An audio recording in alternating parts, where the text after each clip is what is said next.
Morning. How many people here, how many of the coaches work with football? I know yesterday was Football Friday. How many don't work with football? While our topic is on weightlifting, Olympic weightlifting, and I spent the last 12 years traveling the world coaching weightlifting, I get paid to coach football. That's how I get to bring home money for mama. So basically, a lot of what I'm going to talk about has to do with what we do and how we apply it to football, but everything should be able to be carried across to any sport. The topic is basically why, how, and when to incorporate these lifts. Everybody knows, hey, I got to do the cleans, I got to do my pulls. And most people are sold that unless you're a high-intensity person. And then no matter what I say today, you're probably not going to change your mind. But the way to incorporate them and get benefit from them, that's what I want to cover today, and how to do it in a team setting. Weightlifting is the only barbell sport that's at the Olympics. It's not powerlifting, not bodybuilding, it's not CrossFit, it's weightlifting. That's the only one we see every 4 years. Basically, we have the snatch, which you'll see in a second. It's one of my lifters who started in high school. Was told he couldn't be a lifter. Wound up winning 4 national championships and a Pan Am championship. 94-kilo lifter, 158-kilo snatch. The clean and jerk will be the next one we're going to show.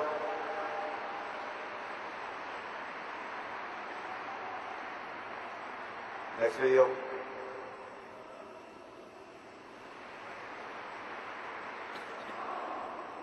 At some point. There we go. Clean and jerk, 2-part movement. Everybody's familiar with it. Full extension. Stand up with the weight set. Driving through the heels, finishing up overhead.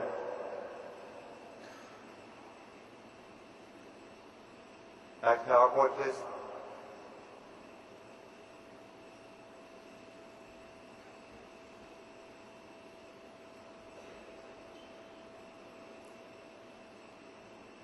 All right, well, weightlifting is an Olympic sport in and of itself.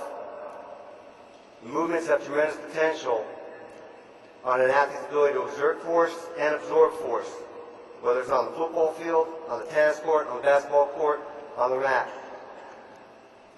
But movements and the derivatives have to be taught properly. They've got to be coached and applied to the athlete's training, not by themselves. We're not training weightlifters. It's going to be with respect to the other aspects of the technical and the tactical work that you do. In other words, if my athletes are out on the football field for 3.5 hours in the Florida sun, 5 days a week, I need to take that into consideration when I'm programming in the gym. Objective is what I want you to come away with today. Why should a team use these lifts in their training program? Which lifts are the best ones? Which will transfer over the best? How can they best be taught in a team setting and incorporated into the team's present program? And then when should you do it? You'd be surprised how many of our athletes come home from college with some program and they've got cleans or snatches at the last exercise of their program for 15 reps. Somebody wasn't paying attention somewhere. So we'll go over that. The Olympic lifts, some of the things why they're applicable, and a lot of this information is from the coaching certification materials from USA Weightlifting. I served on the coaching committee for 4 years, and I've taught the course for the last 12. Power production profiles of lifts, force production, force reduction, whether you're talking Gary, Gray, Vern Gambetta, any of these guys, all has to do with producing force or reducing force. Your ability to tolerate force is going to help reduce injury. They're multiple muscle, multiple joint, ground-based, closed chain exercises. We all know that movements are what we want to train. If we want to get on the field, we produce force through movements. We got to train movements. There is a place for single joint stuff, a lot of the auxiliary stuff, but in my program, it's a real small place. 90% of what we do is on the platform in the squat rack. They're 3-dimensional real-life movements that involve the athletic triple joint extension. Everybody familiar with triple joint extension? Because it's getting a lot of play on the blogs right now. Triple joint extension is ankle, knee, and hip and the associated musculature. We're talking about the glutes, the hamstrings, the quads, the calves. We're talking about using the core as a transfer mechanism in which to take that force and deliver it to an upper body activity. There are also CNS, central nervous system dominant activities. It's like sprinting. It's not like going in and doing a set of 15 squats when we're trying to build muscle mass or build endurance. It's a high intensity, has a high neural component. You will fry your athletes if you try to apply these lifts in a hypertrophy setting. You will fry your athletes if you try to do high volume with high reps. It's not what we're after. We'll get into that. Intramuscular and intramuscular coordination. Intramuscular. How do we produce force? We have to get motor units excited. We've got to recruit muscle fibers. How do we get better at that? We get better at that by increasing the rate coding, how many motor units we can activate at one time as quickly as possible, and then intermuscular coordination, whether your muscles work as agonists, antagonists, or synergists. They have a relationship with when they have to kick in movements. These will help train that. Potential benefits for your athletes. If you're trying to sell your head coach on why you need a platform and some bumpers. Improved ability to produce power as quickly as possible. That's the name of the game. I can squat 500 pounds, but it takes me 5 seconds to get from here to here. I come off the D line, I don't have that 5 seconds to express that force. It's got to be quick, it's got to be explosive. Your ability to get as much force out as possible, as quickly as possible. Whether you call it rate of force development or rate of force production, that's what we're after. Increase muscle contraction speed, improve coordination, improve flexibility, balance. If you're looking to increase your vertical jump or your first step quickness, enhance the ability to absorb forces. Everybody asks, why don't we just do pulls, coach? Why do we do the catch? Well, when your athletes have enough technique to do the catch, they're going to be able to absorb forces, get the core to absorb forces. So if I'm jumping and I land, I need to be able to absorb those forces. I don't want to do that. That will help train this. Basic working definitions. So as we're going through our presentation, kind of think in these terms. I think Ronnie said that when he was interviewing for his first job, they asked him to define strength. Well, for my purposes here today, strength is the ability to generate force against an external load. Absolute strength, max strength, limit strength, whatever you want to call it. The ability of a particular group of muscles to exert maximum force against an external load. It's your 1 rep max. Power. Absolute strength is great. I came from a powerlifting background before I got into this. Absolute strength is great, but it's only one base. And we want to build up here so we can produce that force here. Power is the ability to overcome external resistance at a high rate of speed in a given unit of time. And when we talk about explosive power, what's every coach tell you when you sit down with your head coach? Coach, what do you want out of our athletes? I want them to be as explosive as possible. My head coach in Manatee, he doesn't care how big our guys get.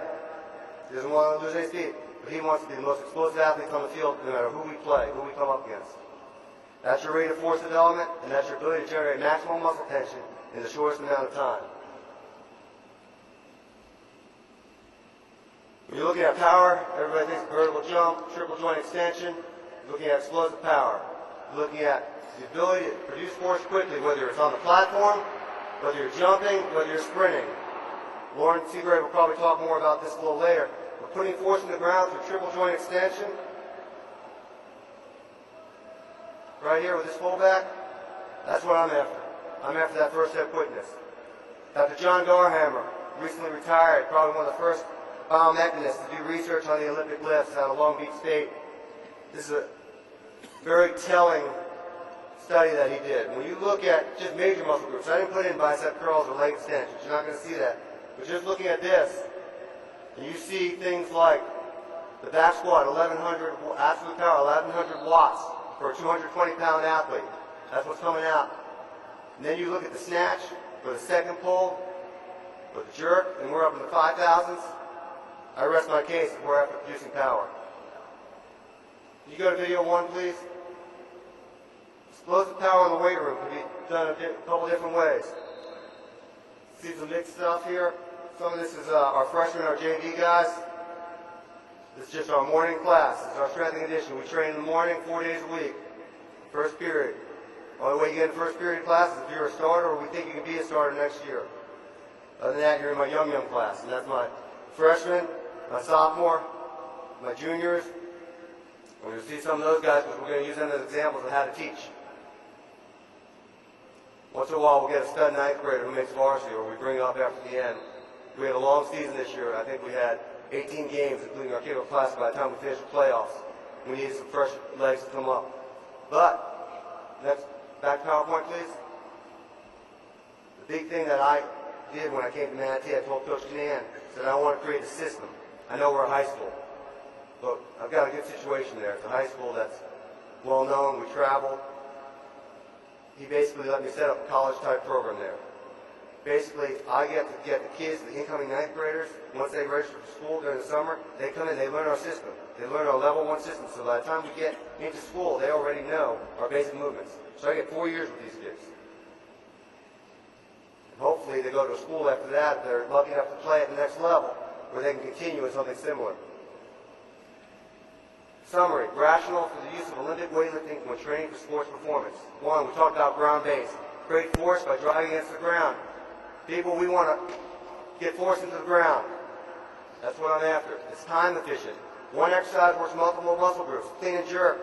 We got lower extremities. We got the core as a transfer mechanism and a stabilizer depending on what phase of the lift.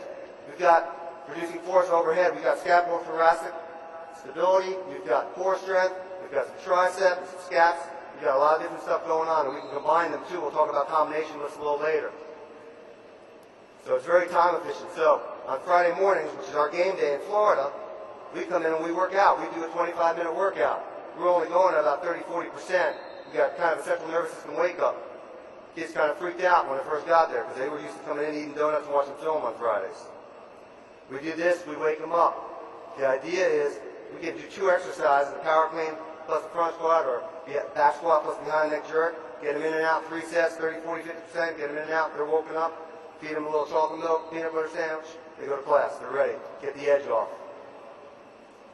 Full body development. You develop kinesthetic awareness. When you are doing a snatch, and I come up, I've got to have kinesthetic awareness of where that weight is in relation to my center of gravity. Depending on your rep range, especially with pulls and some of the squatting movements, we will get some hypertrophy. Also, the increase in neural adaptations.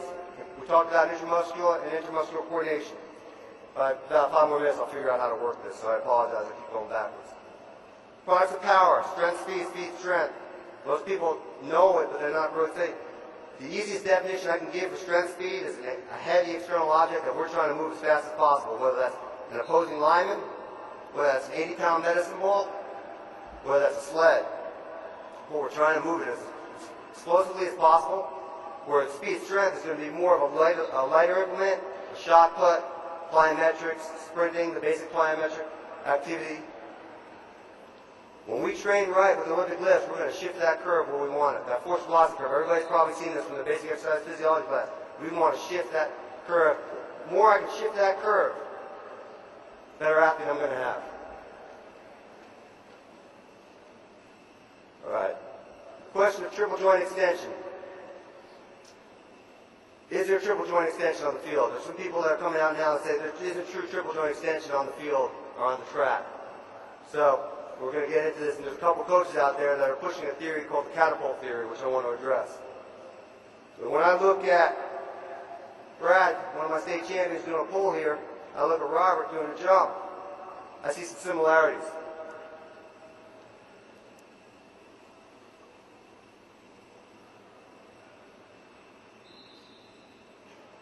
When you look at coming out of the blocks, you are producing force, you are getting hip extension, you are driving back against a fixed object. It's a ground-based activity. I see triple joint extension there. Catapult technique is a technique that some foreign lifters have been using for a while. Some American lifters are getting into it, where they teach you not to try and jump with the weight. They teach you to pull and get under. I can't even do it because I'm so great. Without really moving the feet, just slide them over. And it may be more efficient, generating force and getting under for weightlifting. But again, I make my money training athletes. I make my money teaching athletes how to jump higher, run faster, and hit harder. And I do not want one of my linemen coming off flat foot like that. So I want to train specificity. So while it might be, and I'm not totally sold on it, my Olympic lifters are still jumping because that's what we've got 4 national champions out of Little Sarasota, Florida. So I'm going to stick with what we got. When I look at our players every Friday night, I see triple joint extension, whether it's my running back, my quarterback, my lineman right there. He is loaded up. He is loaded up. There's only one way for him to finish that block. He's got to extend that hip, knee, and ankle. He's not going to get that laying on the back, pushing up on the leg press. All right, explosive triple joint extension. Can you go to video 2, please?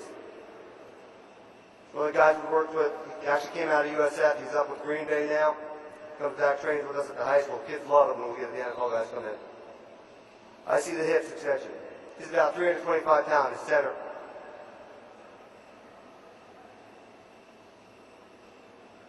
I don't know if anybody would accuse Samson of being fast, but he's going to move as fast as possible, and he's going to generate some force on that bar. His feet are going to leave the ground. Kick that out a little far, but we'll talk a little bit about that too. Back to PowerPoint, please. All right.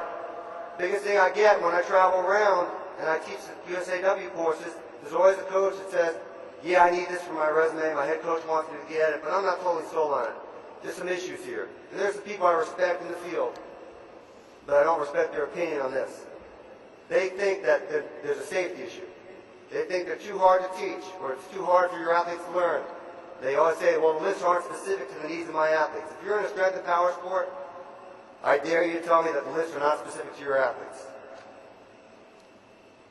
Safety concerns. Like any skill, when you teach it and coach it properly, with proper progressions, preparation, and screening, and you have somebody teaching it and you want to put the time, the sweat into teaching your athletes, it's not any more dangerous or any safer than any other strength and conditioning activity. Trust me, I have just as many kids that I've seen have to go to the trainer for knee tendonitis for doing sets of 20 on a leg extension than I have for trying to learn how to do a power snatch. Like any kind of teaching, proper application and implementation is the key to success. You look at sports injuries. I love this study. It's by Hamla of the UK.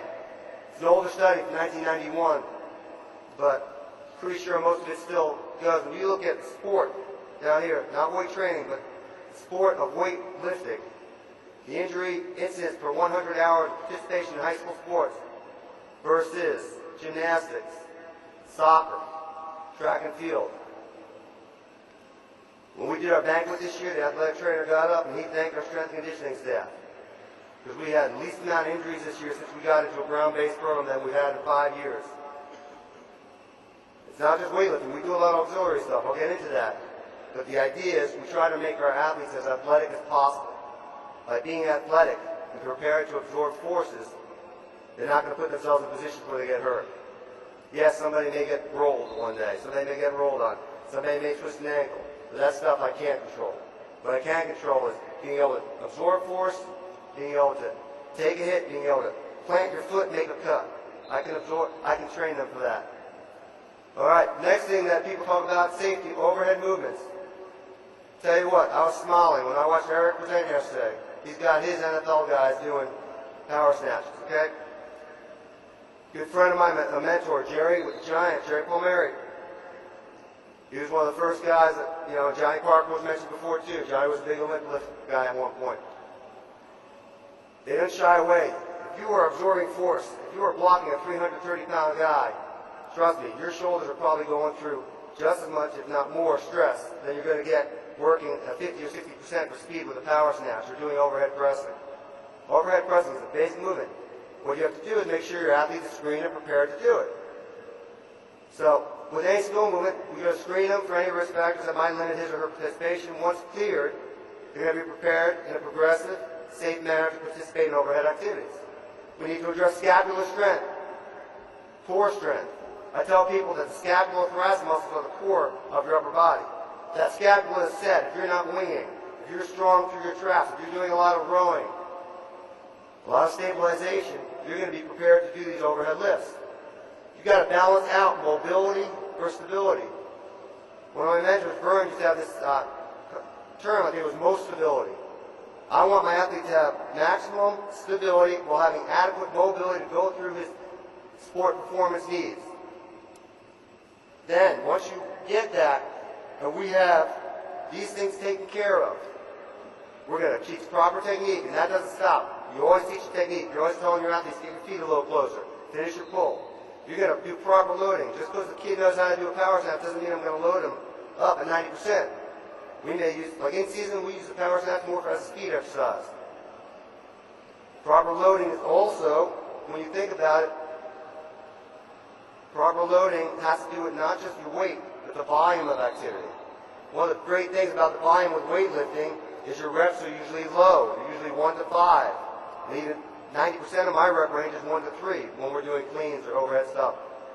That being said, when you do it right, you drop your rubber bumpers on your rubber platform, and you don't lower that weight, you don't have that eccentric overload. You don't have that stress going on with every rep.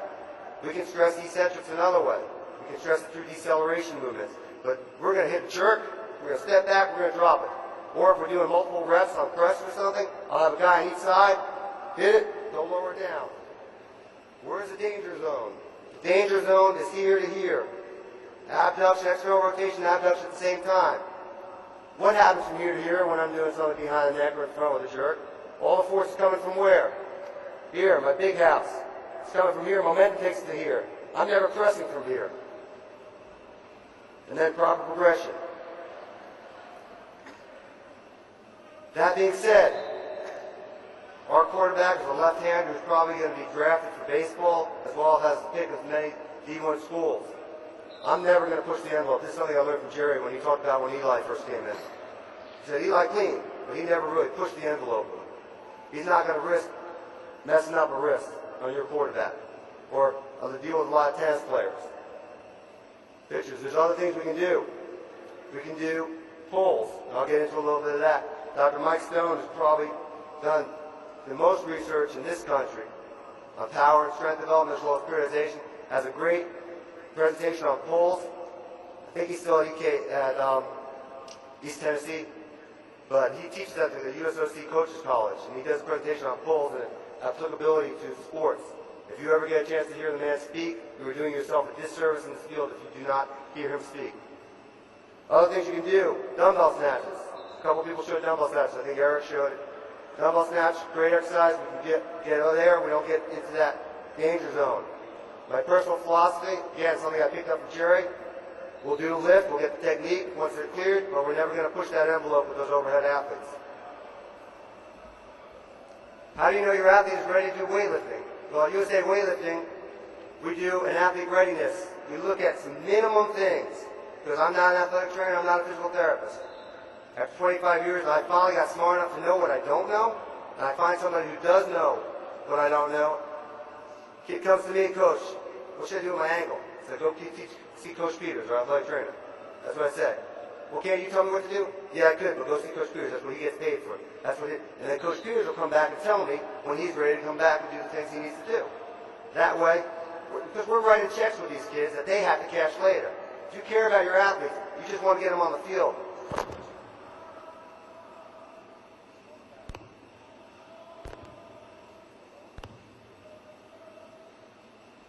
We're back?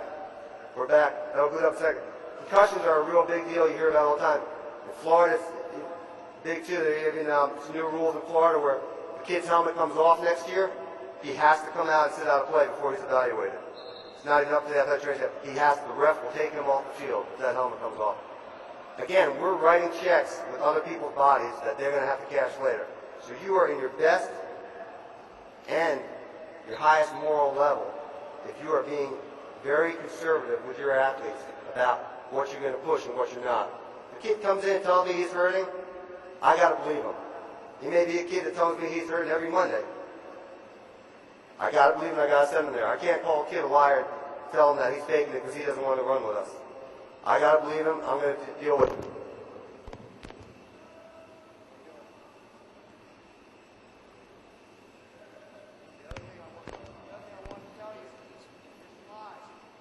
Are kind of outdated. Email me at the end, I'll send you a PDF because I kind of redid this over the last couple of days. Figured out what I think most people are interested in hearing. How long do we have? All right. What's the next thing in your slides, Hannah? All right. With that minimum basic assessment, we're looking at things like mobility through the shoulders. We're looking at wrist flexibility, hamstring tightness. These are basic screenings. Mike Catone, who was our high performance director, and Mike's done the deal. Mike coached Taranata, first Olympic gold medalist. He was with Al Vermeil for years with the Chicago Bulls. He was the head of coaching for USOC for a while. He was our head performance director with USA Weightlifting. Mike Gatone, his big thing in the manuals, that's a basic minimum skills assessment.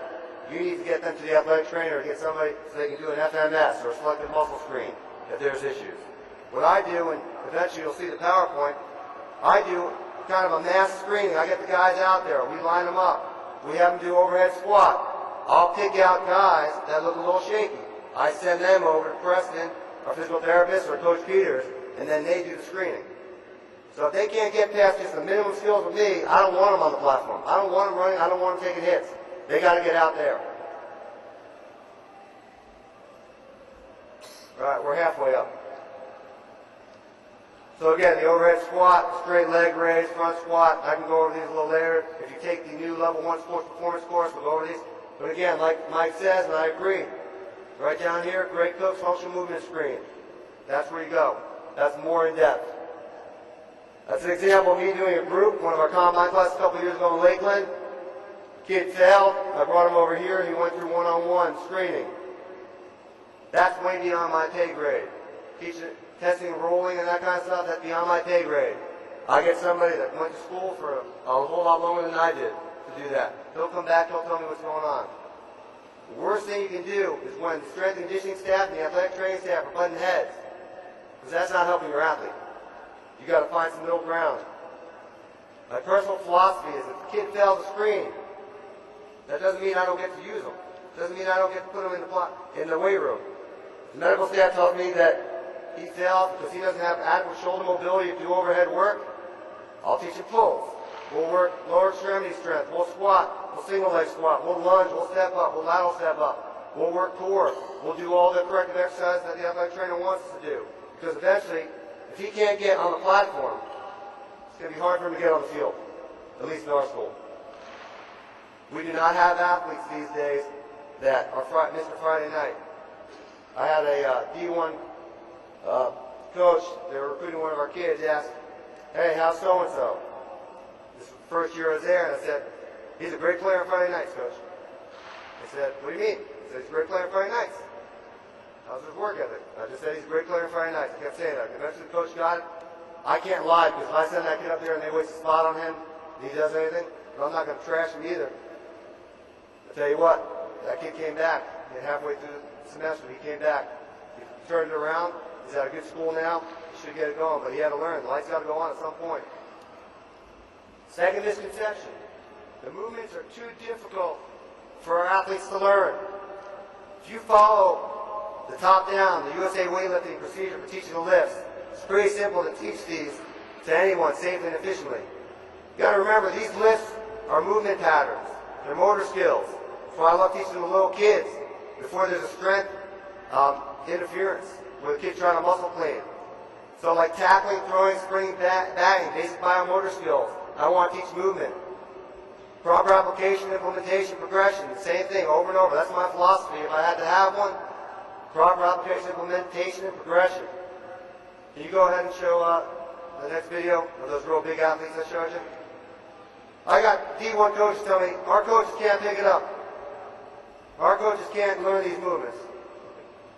You're telling me you're a D1 athlete, you're a high school blue chipper, can't do what this 7-year-old kid is doing. But what's he doing? He's working with a 5-pound bar and some plastic plates. He's working movement skills. That kid don't have an ounce of muscle. He won't have muscle for another 5 years, that kid. But I'll tell you what, he's going to be efficient doing that movement. If that kid goes out and plays Pop Warner on Saturdays in Florida, why can't I teach him movements? But I'm not going to load him when he's 7 years old. We're going to work. You know what I let my kids do, my young kids, when we competed? 1 kilo every competition. 1 kilo they got to go up. Every competition, every other month. They love competing. They don't just want to train, they love competing. So they got to go up a whole 6 kilos a year. Tell you what though, 8, 9 years later, that kid hits high school, he's kicking it. That being said, it ain't rocket science. We can really dumb this down to where you can teach. All right. You show video 4. This is one of our freshman quarterbacks. This is just first time he's in our class. Teach him a jump shrug. Turn those elbows out, shoulders over. I actually teach to kick with the elbows. It's not a pull, just kick with the elbow. and then take it overhead. So he's power snatching from mid-thigh in about 15 seconds. Then we take him down to the knee. All I'm doing as coach, he's giving him cues of where his body should be. This kid played freshman football for us. He passed all the screenings. He was stable. He went through our level 1 program. Teaching him to get those knees back, pull through. Now again, I don't expect this kid to be proficient enough to go compete after spending 60 seconds with him. But he can now do power snatches in our program. He may only be going at 30%. But like I said, it's not rock time. That kid's not ready to compete against my other guy, my super heavyweight, Pat. That's another kid out of Sleepy, Sarasota that we found that plays 9th at the Worlds. I'm not trying to build weightlifters in Manatee High School. I'm trying to build football players that win state championships and go on and get themselves an education with a scholarship or at least an opportunity to play.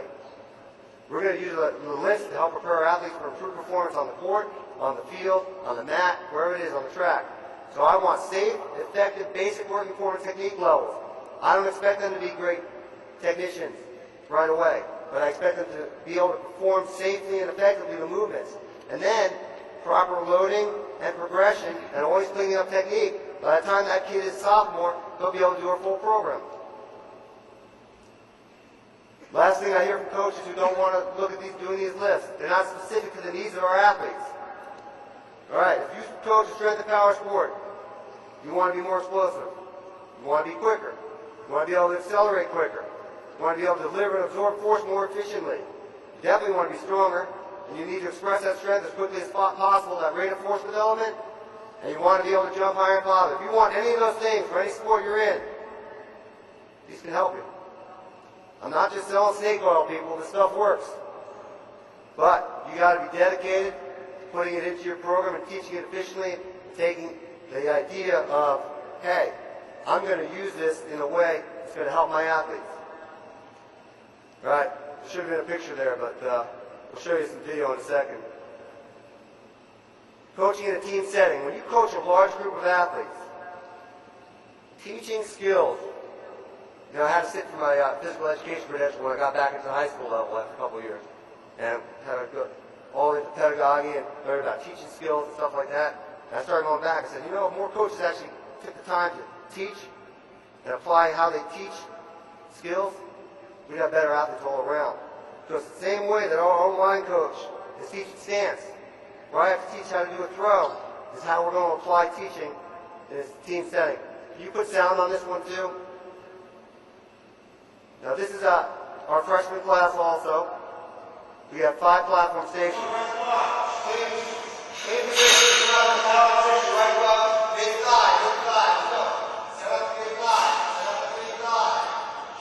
Same thing I did with that individual. We got 5 platforms going one.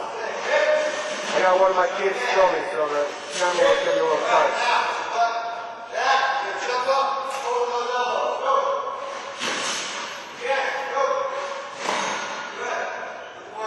Keep him from the ground, I'll stop, I'll take him back to that report. Give him a break for a second, bring him down the knees. Up through, doubles up, and through. Set, go. Set, inside, go. Run up and go to the bar. Sit, hit. Good. Almost out, yeah, here's my young class. That's just learning.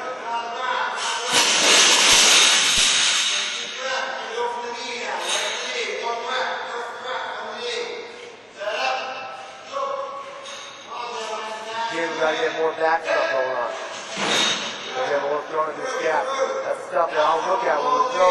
I'll figure out, okay, counter. You got to get into the rear belt slide and more rolling.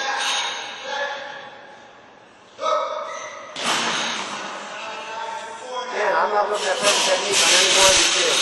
I'm looking at the basic movement skills that I can then work with a 10-kilo bar that's in place that weighs 10 pounds.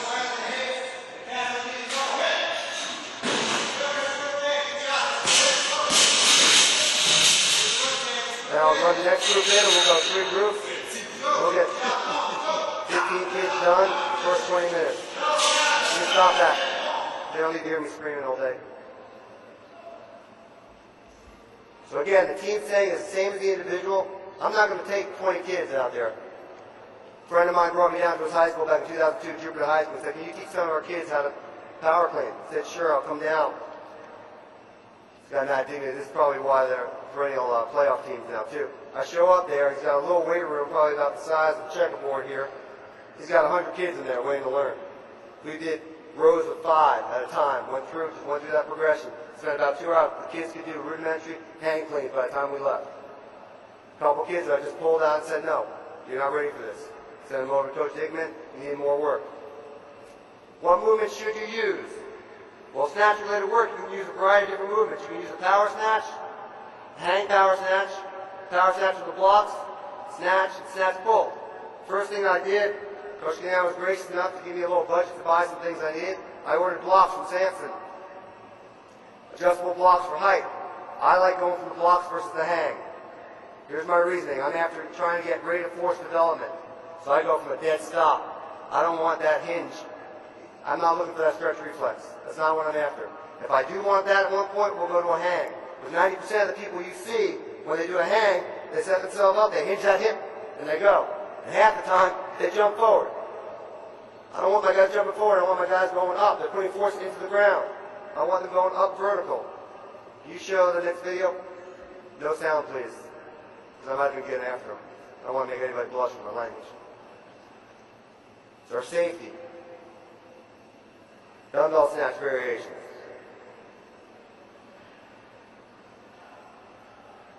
That's our D-tackle.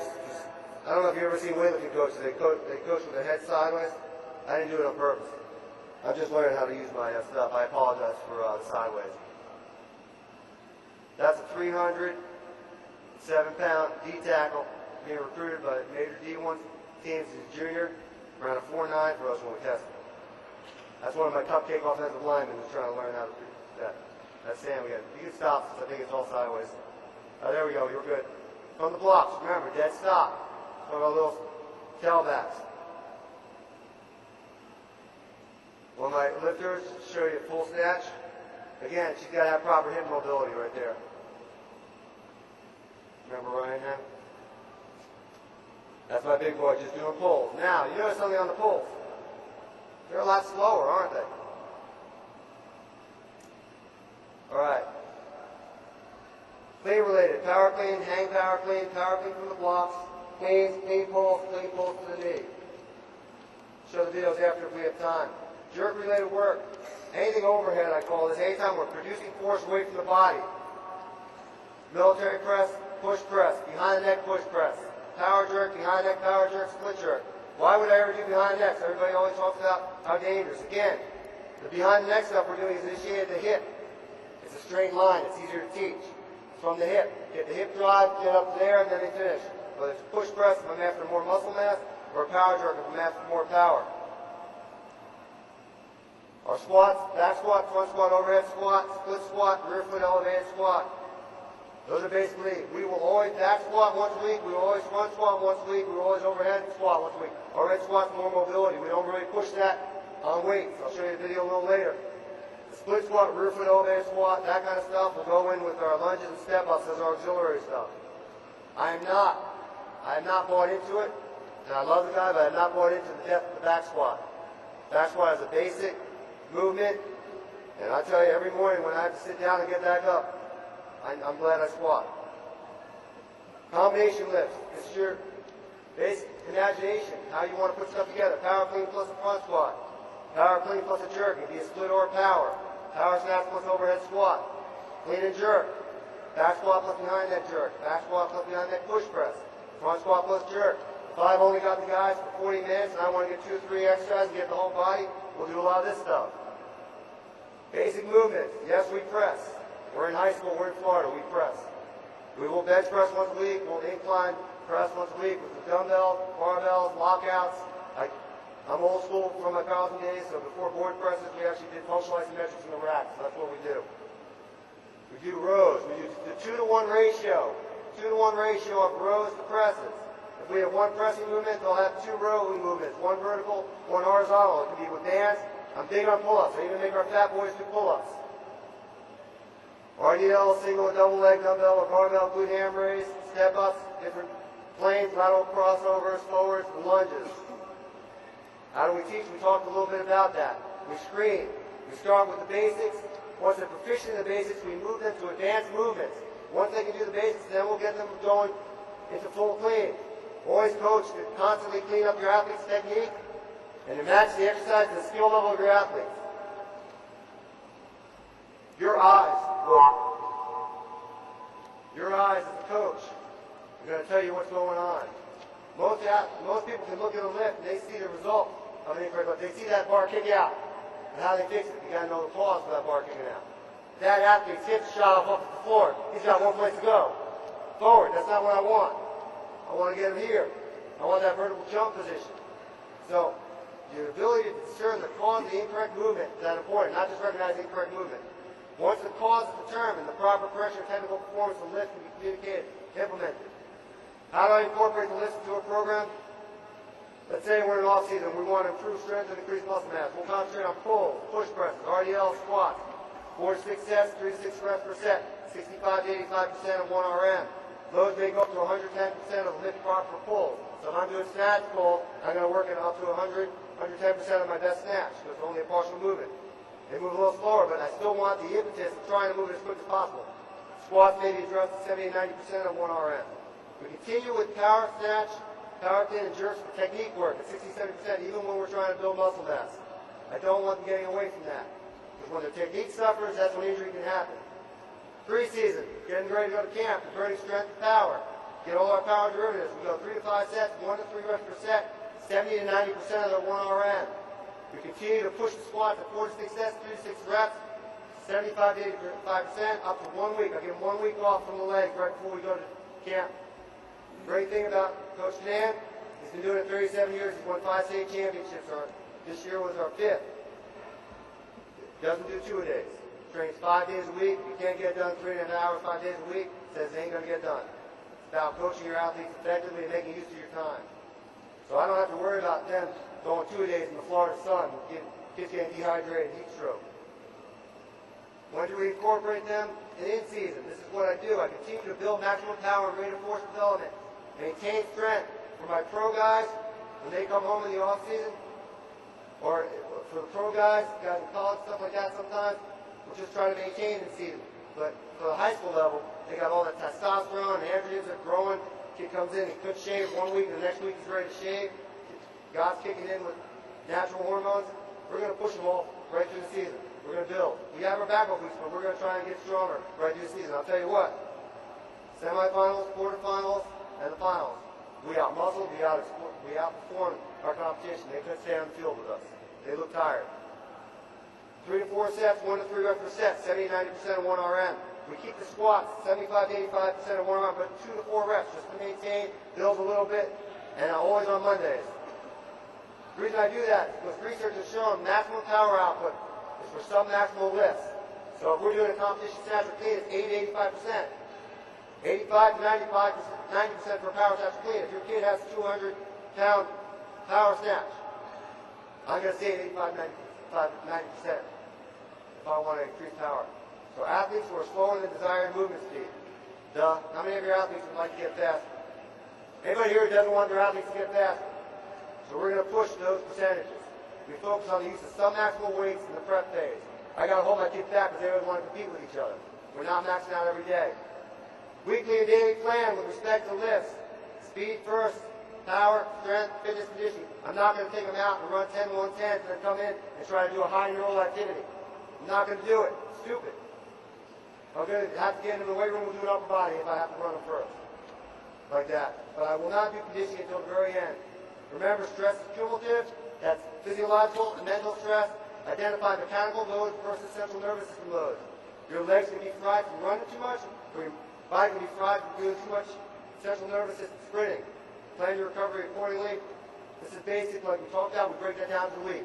High skill movements first, fast movements first, partial movements at the end. All day push pull. You got to get a power movement in there. You got to get a leg. Whether you do a tier program like Coach Ken, whatever you're going to do, get something explosive in there early. After your dynamic warm up, we go out. Sometimes we go out the field. Sometimes we'll just do stuff in the team room. We come in, have an athlete, and I say, okay, go to station. I see the kids go to the bench press first. That kid is not going to be the kid I get the most out of. Kids that want to get on the platform first. The only time we change that is if the kid's got some lower strength issues, we might squat them first. If he's doing corrective exercises, he'll go do those first and then come to see me, and we'll take him through with eyes on. Do more variety with my younger kids, my youngs, my 9th and 10th graders. We had 8 different exercises that we did throughout the season for varsity. There's 8 different exercises I rotated other than power snatch and power clean. 2 of them always change, keep them fresh. We got some fat bars that we play around with grip. I tell the kids that I want the jersey coming off their hand before their hand comes off the jersey. So we do a lot of fat bar stuff. We do a lot of rolling with that. We do dance stuff. We do a dominator bar for alignment with the grips in here. Play around with that stuff. I'll play around with doing some shoulder stuff with chains. We'll keep it fresh. 80% of our program takes place on the platform and in the squat rack. That's where my money is made. All right, a couple people that have been influential. I want to thank Berg Gambetta. Berg was nice enough when I took his course. We were in the same town. Let me come over, go through his library. He trusted me with training his daughter when she was in high school, teaching her lifting. Rob Rogers is the guy that I got that stuff from, about the weekly, doing your speed stuff first, and then your power, then your strength, then your conditioning, your bodybuilding type stuff. Mike Catone, Roger Nielsen, Kyle Pierce, good friends of mine from USA Weightlifting. Brainiacs all of them. Probably learn more than I'll ever forget. Jerry Palmieri from the Giants. Gail Hatch, whose name is synonymous with college strength and conditioning coaches who lift the lifts. And his coaches, his athletes, this is all you got to know about Gail. The effect he has on his athletes, they'll go through a wall for him. Fiercely loyal. They love him. And then Lynn Jones, who was one of my mentors, who was our first coaching director. Thank Coach Mack and the staff for having me here to present this weekend. Coach Canana, Manatee High School, for trusting me with this program and his athletes and let me turn, because when I came there, it was a squat bench dead place. I turned it upside down. My wife, who put up with me for 12 years, traveling the world with USA Weightlifting, God's put me in a good place right now where I get to come home at night and stay in my own town and coach. And then my Lord and Savior, Jesus Christ, who gives me the opportunity to work with these athletes. And I'll tell you what, I really do feel blessed, and I thank you for your time. If you have any questions, I'll be in the back after.